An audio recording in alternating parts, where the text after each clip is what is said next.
You must have a very slow practice. Yes, that's what I think. Because if you took the time over this nonsense Yes. that you have just told me about, Yes. you'd be far better to donate some of your time and some of your energy, sir, to the poor. I was sympathetic to you up to a point. There isn't a soul who drives a car that isn't infuriated when they are driving around and around and around and looking for a parking space and see somebody who has abused their parking privilege and parked in a handicapped spot. Not a soul who's driven a car who hasn't had that kind of frustration.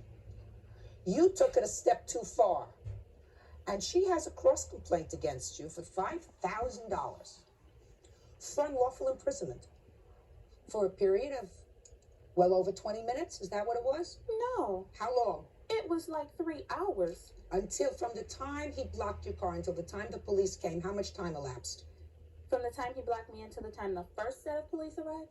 How many sets of police arrived? They had to call someone else to make him move because and that's on my cross complaint also, about the intentional infliction of emotional distress.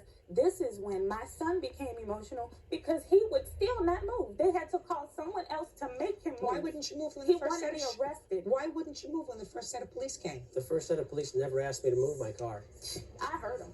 Well, you were no longer in fear. That's true. Just a second. You were no longer in fear, sir, because you now had police officers around. Why didn't you just move your car?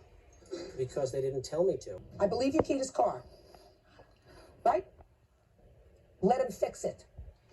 I believe that your children suffered during that period of time.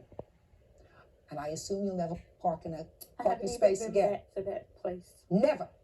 Your complaint is dismissed, and your countersuit is dismissed. Parties are excused. You may step out.